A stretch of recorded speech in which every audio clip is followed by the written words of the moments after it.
काँग्रेसचे आमदार अमित देशमुख आपल्यासोबत आहेत, त्यांच्याकडनं जाणून घेणार आहोत. आज काँग्रेसनं जाहीरनामा प्रसिद्ध केला लातूर महानगरपालिकेच्या निवडणुकीचा. 5 गॅरंटी काँग्रेस आणि वंचित आघाडीने दिल्या आहेत. त्या 5 गॅरंटी काय आहेत? नव्या लातूरच्या प्रगतीसाठी काँग्रेस वंचित बहुजन आघाडीनं 5 गॅरंटीज दिलेल्या आहेत. त्यापैकी पहिली गॅरंटी जी आहे ती आरोग्याची हमी. त्यामध्ये नागरिकांचा विमा,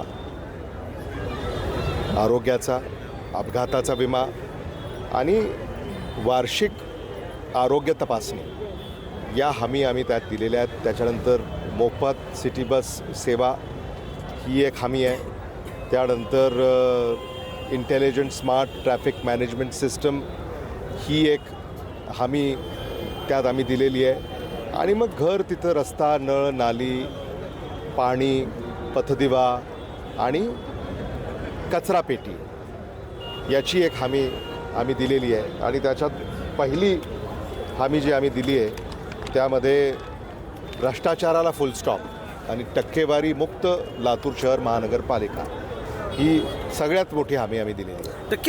टक्केवारी कोण घेते म्हणजे महानगरपालिकेमध्ये सत्ताधारी, नेते, अधिकारी कोण? नाही, आता हे सगळ्यांना माहिती आहे. त्यामुळं हा जो कारभार सगळा सुरू आहे त्यामध्ये सामान्य माणसाला जरी विचारलं तुम्ही तर आता लातूर शहर महानगरपालिका येथे एखादा कागद पुढे सरकवायचा असेल तर वजन ठेवल्याशिवाय तो पुढे सरकत नाही, अशी साधारणतः सामान्य माणसाची मान्यता आहे. आणि म्हणून खरं म्हणजे सत्ताधाऱ्यांनी याचा विचार केला पाहिजे की त्यांच्या व्यवस्थेमध्ये अशा पद्धतीचा कारभार कसा होतो आहे आणि तोच आम्हाला बदलायचा आहे. आणि म्हणून लातूरकरांना आम्ही हमी दिली आहे की पारदर्शक, गतिमान आणि भ्रष्टाचारमुक्त कारभार हा काँग्रेस वंचित बहुजन आघाडी लातूरकरांना देईल. राष्ट्रवादी काँग्रेसचे जे मंत्री आहेत बाबासाहेब पाटील, त्यांनी असं म्हटलं आहे की आम्हाला विचारल्याशिवाय किंवा आमचाच महापौर होईल. नाही, त्यांचं खातं उघडणंही अवघड आहे. त्यामुळं झेंडा फडकवणं किंबहुना आमच्याशिवाय काही होणार नाही असं म्हणणं थोडंसं अतिशोक्तीचं ठरेल. तुम्ही असं म्हणालात भाषणादरम्यान का की हमारे आंगणे में तुम्हारा क्या काम है, आणि तुम्ही असंही म्हणताय की उदगीर, अहमदपूर, निलंगामधून लोक येत आहेत, कात्री लावली जाते ठिकठिकाणी, मुंबईतून जो निधी येतो आहे, नेमकं काय म्हणायचं?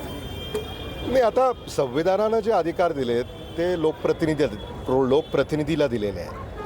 लातूरचा आमदार म्हणून मी इथं लोकप्रतिनिधी आहे, लातूरचे खासदार म्हणून डॉक्टर शिवाजी काळगे इथं लोकप्रतिनिधी आहेत. आणि म्हणून संविधानानं दिलेल्या अधिकारावर सुद्धा सत्ताधाऱ्यांच्याकडनं अतिक्रमण होत आहे. हीच बाब मी लोकांच्या निदर्शनास आणून दिली. आणि खरं म्हणजे तेही लोकप्रतिनिधी आहेत, त्यांना कळालं पाहिजे त्यांचं कार्यकक्ष किंवा कार्यसीमा काय आहे. म्हणजे आमदार अमित देशमुख यांच्या विधानसभा मतदारसंघामध्ये निलंगाचे भाजपाचे आमदार येत आहेत, लातूर ग्रामीण भाजपाचे आमदार येत आहेत, NCP अहमदपूरचे आमदार येत आहेत, मंत्री येत आहेत, उदगीरचे, असं म्हणायचं आहे का? नाही, येण्याला विरोध नाही, पण इथं संवैधानिक जी व्यवस्था आहे त्याच्यामध्ये ढवळाढवळ करण्याला विरोध आहे. काँग्रेसची महानगरपालिका येऊ नये यासाठी हे सगळे एकवटले. अगदी बरोबर आहे. म्हणजे आदरणीय विलासराव देशमुख साहेबांची आठवण पुसून टाकायची म्हणजे काय करायचं?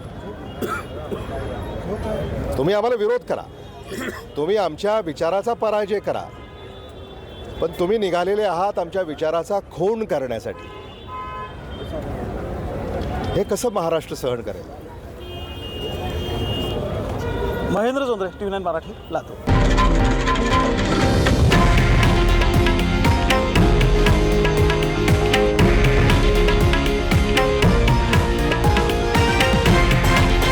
हे आहे देशातील नंबर 1 न्यूज नेटवर्क आणि आपण पाहत आहात TV9 मराठी, एकमेव.